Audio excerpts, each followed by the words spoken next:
This is a Pod Dealers Network podcast. It's been more than 200 days and still no word from Rhapsody. So you know what they say? Desperate times call for desperate measures. Acapella this time. Is the mood right? In the moonlight? It's the perfect state of being. We should unite. Come on, let's enjoy the view from a new height. You can be my forbidden fruit, baby. Let's food fight. Let's kiss and make up. Drift and wake up to breakfast in bed, sipping K-cups. You know I love you best, missing makeup. My diamond girl with no trips to Jacob. Diving for my pearl, then I kiss my way up. Forget sleep, baby girl, let's stay up. All nighters with a songwriter. Silhouettes by the bonfire. Just let the stars guide us. Unforgettable love, baby. You know Alzheimer's. Of all rhymers, who better than he? Trust me, I'm the living proof if you have yet to believe. I'm trying to show you, girl, I'm gifted. You have yet to receive. It's J. Dot. You won't regret staying connected with me. I mean, for real. Hi, Rhapsody. What is TWS podcast, episode, whatever, who cares at this point? Bar. The rant of the vindicated. It's my podcast and I do what I want to. People, listen. Word, is it still live? It's not working for me, Rich. We're going to keep going. I know I changed my voice at work. Bars on the radio. What is TWS podcast? Ready. I feel like the end is staring at my watch and I'm feeling so new school. Suicide attempts, how many tries to take? Damn, ready. All up in her vibe, something coming over me. Summer days more likely that you notice breezes. Winter days more likely that you notice heat. When I'm gone, more likely that you notice me. In the dark, it's more likely that you notice light. In the light, more likely that you notice night. Hungry, more appreciation for that meal. Dead broke, more appreciation for that skrill. A bad day will make you really notice once it's good, and that'll make things a little better understood. Times I feel I want to shout, man, it's real that way. When I think of things that make you feel that way. Make you feel that way. Make you feel that way. Make you feel that way.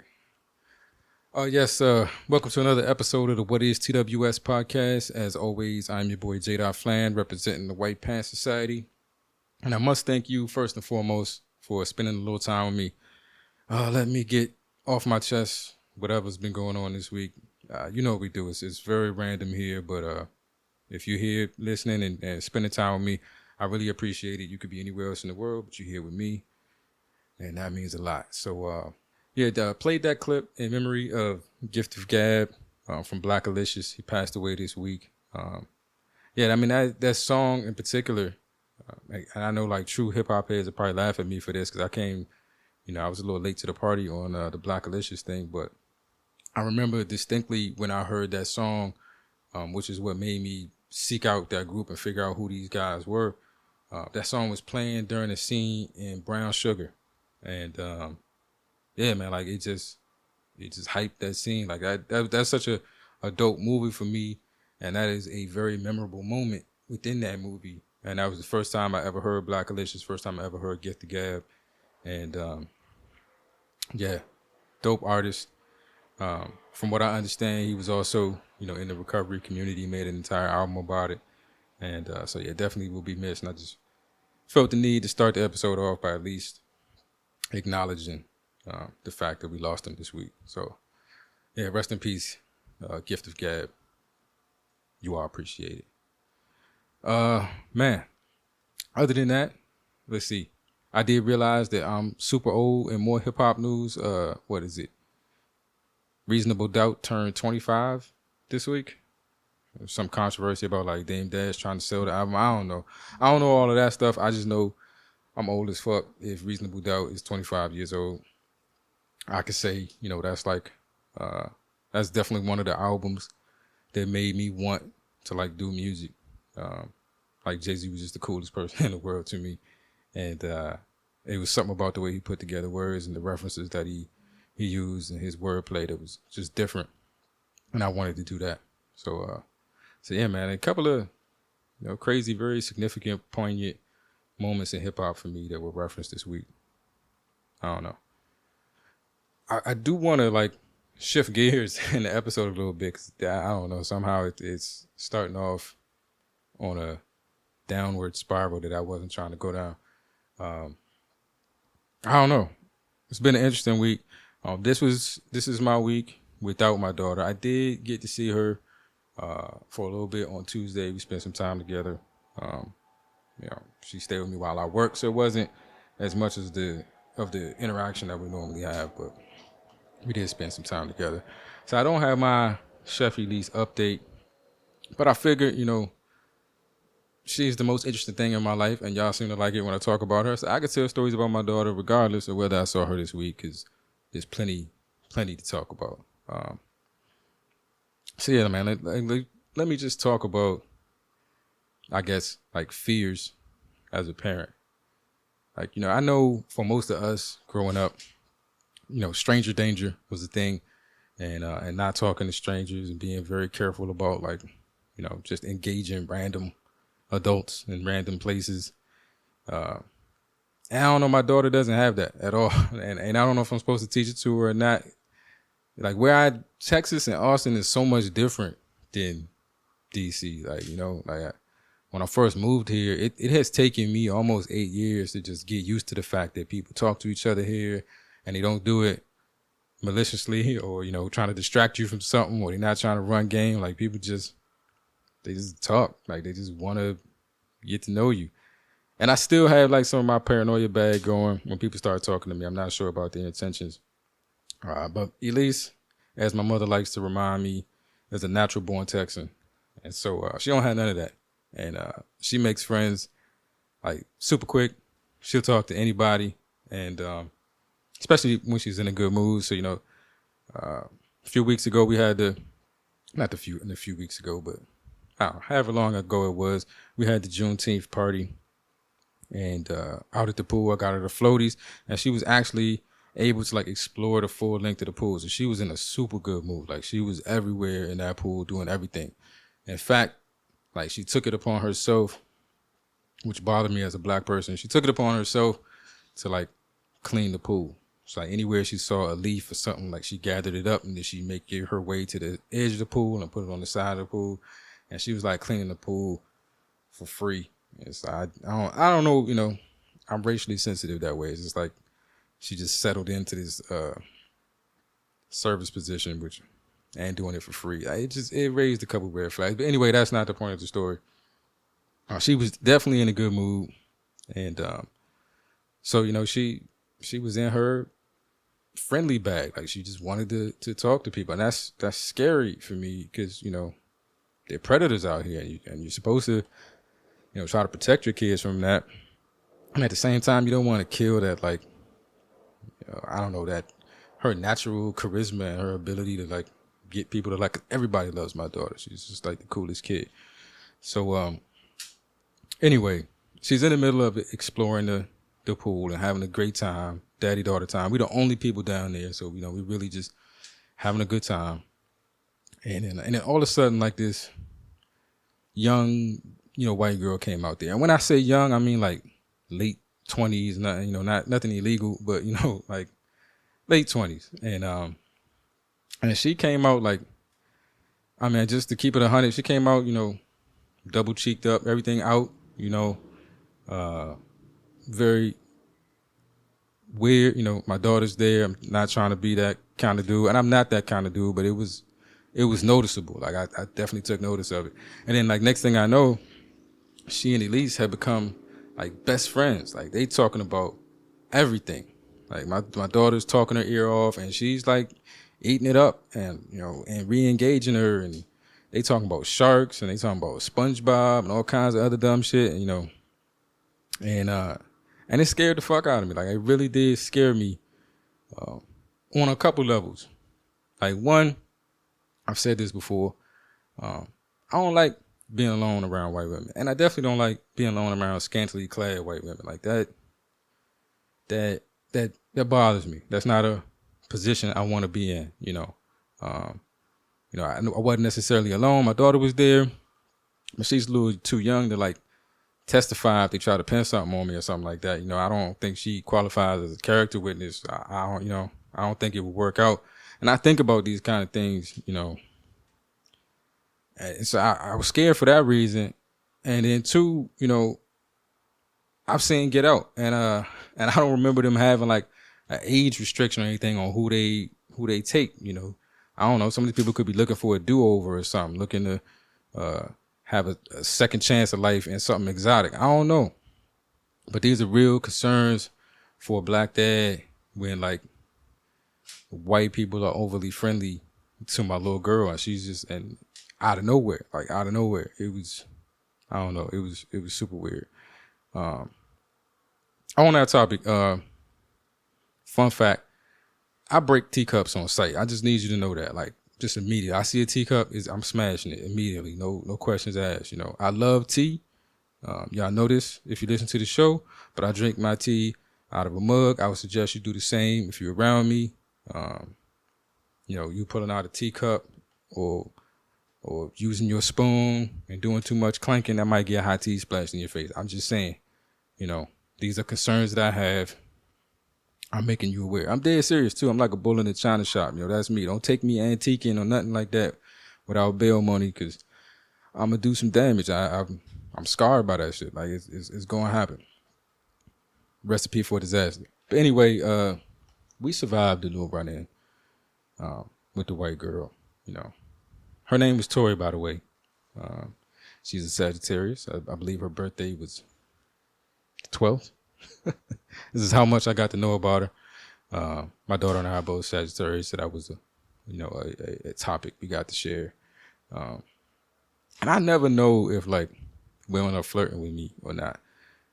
It seemed kind of weird because she spent way too much time around my daughter and I. And she was like helping her clean the pool too, and like bringing sticks. And then she was like asking me about, you know, what apartment I live in and like where my apartment is in relation to hers, and if my daughter lived with me and stuff like that. Like, I don't know. She was either pulling a Karen on me and trying to make sure I actually lived there. These are thoughts that go through my head. Or she was, I don't know.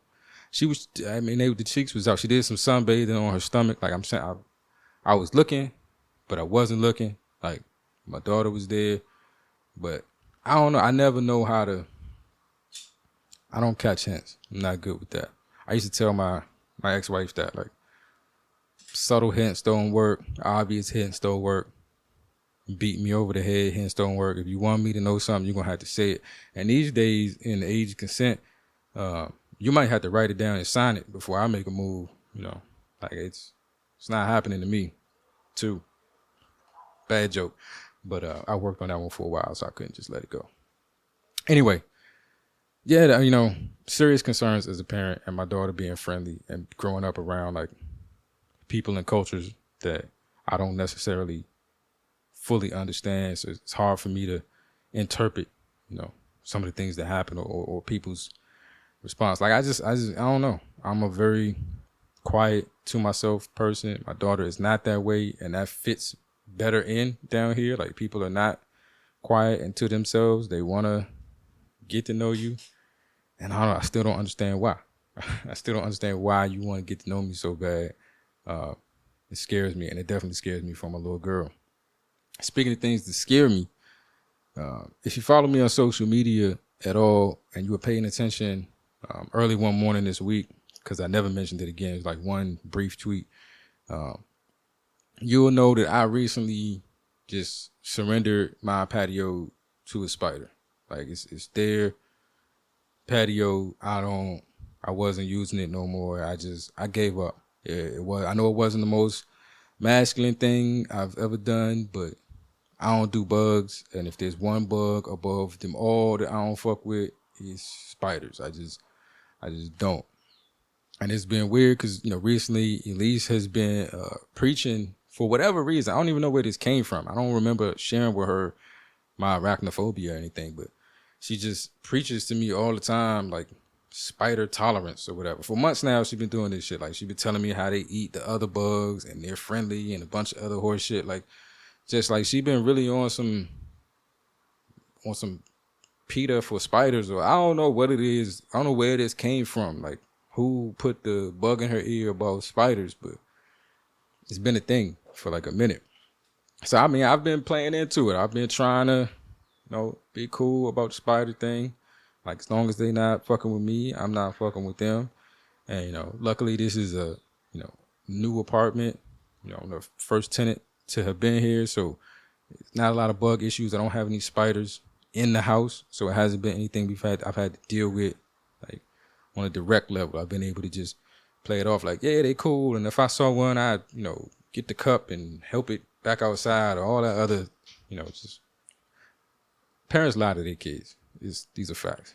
But I even bought her like some Anansi books. Anansi, the trickster god from, I'm going to go ahead and say Africa. I want to say Ghana, but I feel like I get more of a pass if I use broad strokes and just nail the continent. If I try to miss the bullseye and hit the country, it's probably not going to go over well. And it's probably even more specific than that. Like, it's probably not even just Ghana. It's like a specific group or tribe or something. I'm digging a hole, but let's get out of that one. But anyway, spiders, back to spiders, right? Got one on the patio, and it's large enough. It's a large enough spider that it's their patio. It's the spider's patio at this point. I'm a grown-ass man, and I wasn't going out there. Like, I was out there one morning. I was sipping some tea. I was, doing my new thing that I do, sip tea and watch the sun come up and shit like that. And it took, like, the sun reaching a height at which there was enough light for me to see. But just right off to my left was this big-ass spider in the web, just, like, chilling. And that was the last time I went out there. So anyway, my daughter comes over, Elise comes over, and her room is like right next to the patio. And I told her about the spider. I told her there was a spider out there because she seems to, just had this thing, about spiders. So it felt like I had something cool to share. Like, hey, speaking of spiders, it's a big ass one on the patio. And so I told her about that. And she hasn't given a shit about the patio the whole time we've been here. Like, I think I was, super psyched to show it to her when she first got here, and I took her out there and I was trying to talk to her about patio safety and you never come out here without me and blah, blah, blah. And she could care less. She really could care less. Turn on YouTube, Slick Slime Sam. She got some kinetic sand in here that she plays with. She'll draw, she'll do whatever. She ain't really concerned about that patio. But all of a sudden, there's a spider out there, and she can sense some fear in Dad regarding this spider. It's a thing. Now she got to go out there. She got to see it, So now the spider on the patio became like a thing. And if you add to all of this the fact that I have been talking about for a while, like I want to throw a tea party. I want to throw a grown-up tea party. I don't drink, but like I'm big into these teas, so I want to throw a party. I'm gonna make a whole bunch of different tea for people, iced tea, hot tea, whatever. I'm do all these little varieties of flavors, and we can get some cards, spades, or something going, some music, and just sit around and be grown-ups drinking tea, talking shit. Like, guys, fully embracing the bouginess. But this is gonna be like the most niggerish tea party of all time. But I'm trying to set it up, and like I don't know.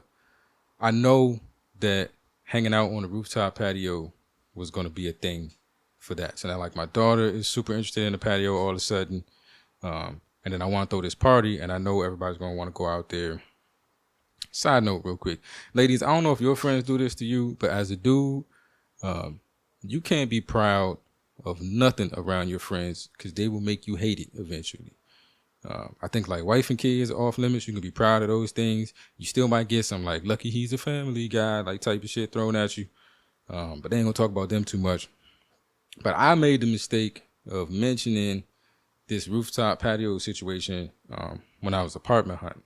And of course, like that then became the only thing anybody ever talked about when the topic of me and my new apartment was coming up. And now, so now I know if I'm having this party, like all people have heard about the entire time they knew I was moving out and getting my own place was this rooftop patio. So that's definitely going to be the thing that people want to see. And it's like I got the option of like canceling this party, or I'm going to have to like spend the whole night deflecting the situation. Like, what is it about patios that y'all people are so obsessed with? Like, you act like you never been on a patio before. Like, there's nothing of fucking interest out there. Play the cards, stick your head out the window if you need to smoke. Like, just stop talking about patios. Let it go. Like, that's what I'm imagining this party being like. So I had to make a decision. My daughter wants to go out there, say hi to the spider. Even she got a little freaked out when she went out there and saw how big it was. So, it was decision time. Like, I had to man up. I had to decide once and for all that the spider had to go. Like, I want my patio back. I got furniture out there. I paid for it. It built this little dumbass web, like, right over top of one of my chairs and, like, blocking me from getting to the other one. It's like the spider had roped off a whole half of the patio, like the VIP section or something.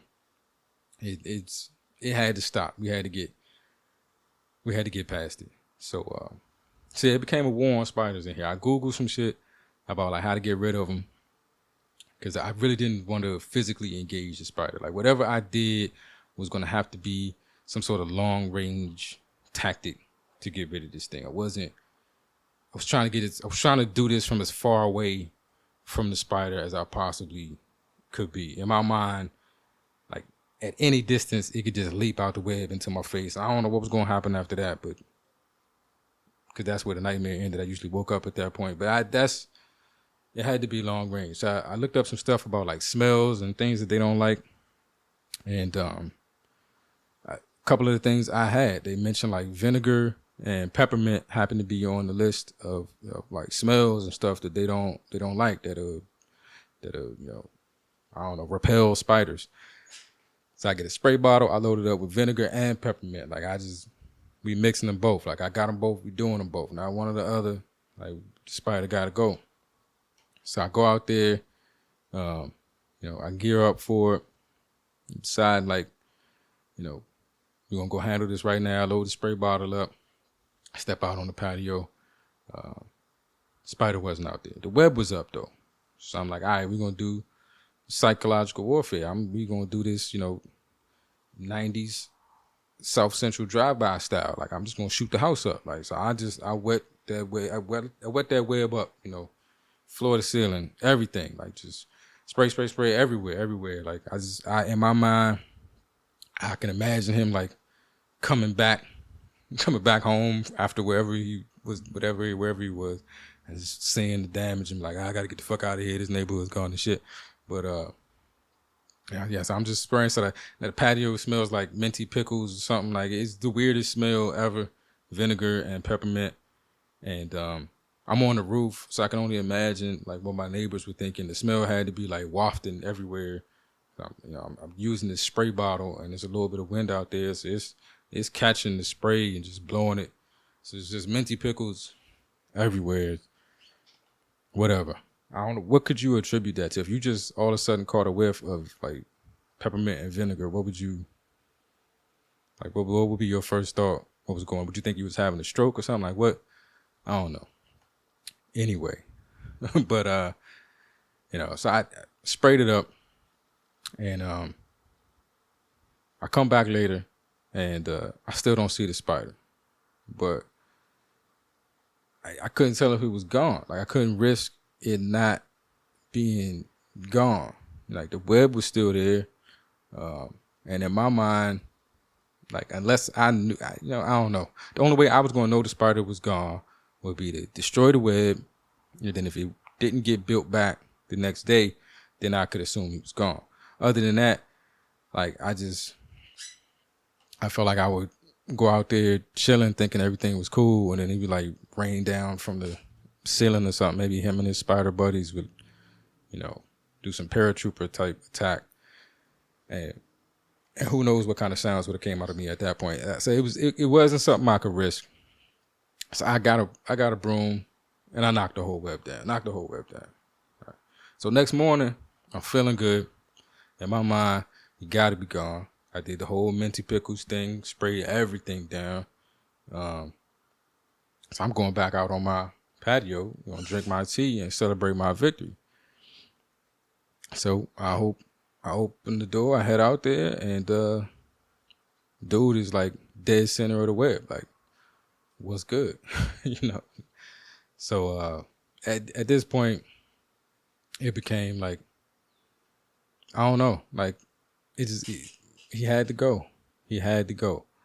So I got the spray bottle again. This time I took it off the mist and did like the stream, and so like we out there like in a shootout. Like I'm spraying him. He ducking behind cover. I can't see where he went, so I'm ducking. And I wait to see like a leg or something peek out, and then I spray down that section, and then he dipped back behind. We had a whole shootout for like 20 or 30 minutes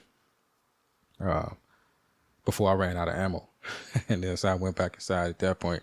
So we back to Minty Pickles, and me and this spider having a fucking, I don't know, gang war on my patio. And I'm having all kinds of thoughts about this. Like in my mind, I'm like, why is he not like tired of this? Like at this point, like who would stick around if your home life was this like chaotic? Like if every time you came home, somebody was shooting up your house and trying to kill you every day. Like, wouldn't you just move? Like this is legit what's going on in my house. Like what attachment does he have to this patio? Did he grow up here? Did they knock down his mama web to build my patio or something? Like, is this like a family ancestral, burial ground or something? Like, what is it that he's attached to this patio for that he just won't leave, man? Like, he just won't fucking leave. So, it got to the point where I realized I had to kill him. Like, I had to kill him. And maybe at the end of the day, that's what he wanted. Maybe this whole thing was like, suicide by tenant or some shit. I don't know. Because he could have just walked away. Like, he could have just left. That was what I was trying to do. This was supposed to be psychological, but he made it real. So, anyway, I geared myself up again. Spray bottle, broom, whole deal. I went out there one more time. And I swear, like, he knew that this was it. Because when I left, like, he had been tucked away. And he had been tucked away for a minute. Like, felt like that shootout took something out of him, and he, like, dipped off. Like, it's not safe for me to be in the middle of the web. I'm going to chill over here. But when I went out there this time, for the showdown at the OK Corral, he was dead center again. Just like, let's go. And when I started firing, like, he didn't dip off to the edge or try to go behind the railing or anything this time. Like, he took it like a G. Like, I think he was trying to get to the ground. In my mind, he was trying to get to the ground so he could come toward me. Maybe he wasn't a leaping spider. He needed to get to the ground so he could crawl toward me. So that's what he was trying to do. And I just kept going with the Minty Pickle spray until he hit the ground. And then I hit him way more times than necessary with the broom. Really because I couldn't put a lot into it because I was trying to be far enough back that he couldn't get to me. So I was like using all my forearm strength to try to beat this thing to death from a distance. And, I believe I got him. Just to be safe, I swept him completely off the roof because I don't do zombies and shit like that. So, he's gone, man. And a part of me mourns for him. I feel like I need to go out there and pour something out for him, like he went out like a soldier. And I wish it didn't have to go down like that. But they did, man. But I got my patio back. So, I guess the tea party's on, I don't know. Conquering fears over here. Parental and, what's the word for it? I want to say insexual, but that sounds horrible. Arachnophobia or whatever it is. We conquering fears over here. But that's been my week, man. That's been my week. I don't know what else to talk about. I think that's going to be, y'all done hang on there for enough for these random ass stories. My condolences to anybody that was affected by that building collapse in Florida. I wanted to make sure I didn't forget that. It feels like so much happens tragic, in a row these days that I always feel like I'm forgetting something that, I want to speak to, but I just can't keep track of it all. But definitely, that's a rough situation. And I feel for anybody that was affected by that. I feel for anybody who sat and watched that Soulja Boy Bow Wow versus. It sounded like y'all, like it was lit, like it was a vibe. I'm trying to use the cool young kid words. I just can't see how it's possible. I grew up. I don't know, maybe was I too much of an adult? Nah, I was a kid when Bow Wow was, I guess, at his peak, and he seemed corny to me then. So I don't understand. And Soulja Boy I was way too grown for that bullshit. But yeah, I mean, if you enjoyed it, more power to you. If you was watching it so that you could get your 7 chuckles in, more power to you. I couldn't do it. I don't know what I was doing last night. It was something other than that, for sure. But yeah, with that said, I think that's all I got for this week. I appreciate y'all hanging out with me. Usual calls to action. Zaya Fitness, hit him up. He's doing big things on Instagram. I think he got another business or something going. I'm going to have to get up with him so I can get the details on that and properly endorse him. But ZAYAH Fitness on Instagram. If you're looking to get your nutrition or your fitness goals reached, holla at my man. He can get you where you want to be. If you're looking for ways to be impactful, other than killing spiders on patios, ttcharities.org. Hit up the website. Donate what you can. Time, money, books, clothes, reposts, a retweet, a like. It all, goes to a great place and to an organization dedicated to being their brother's keeper. So ttcharities.org. Hit them up. Do what you can. And then, as always, I got my merch on my websites, whatistws.com and definefunctional.com. Hit up the store, get you some shirts. I got wall art. I got, throw blankets, all kinds of, I forget mugs. I forget the stuff I got up there, but I think the slogans and the logos are dope. Hit up the site, purchase something if you feel inspired to do so. Use coupon code ALGORITHM, ALGORITHM, for 20% off your entire order. It's the summer of the algorithm. Do it for the algorithm, and or do it for Elise, whoever. That sounded bad. But yeah, with that said, I'm gonna let y'all go. We're gonna finish up. We started with the gift of gab, rest in peace to him, and then I think I'm gonna finish out. I wanted to keep doing the Sky Zoo, last call for alcohol thing. I think I'm gonna go back to that next week. But for this week, since it was the 25th anniversary of Reasonable Doubt, I wanted to do a piece from that. One of my favorites. One of the reasons why I wanted to rap. So with that being said, be safe, be cool, be light, and I love y'all. Holla. Who wanna bet us that we don't touch letters, stack cheddars forever, live treacherous, all the etceteras, to the death of us, me and my confidants, we shine, you feel the ambiance, y'all niggas just rhyme, by the ounce though accumulates like snow, we don't just shine, we illuminate the whole show, you feel me, factions from the other side would love to kill me, spill 3/4 of my blood into the street, let alone the heat, fuck 'em, and hate a nigga loving his life, in all possible ways, know the feds is bugging my life, hospital days, reflecting when my man laid up.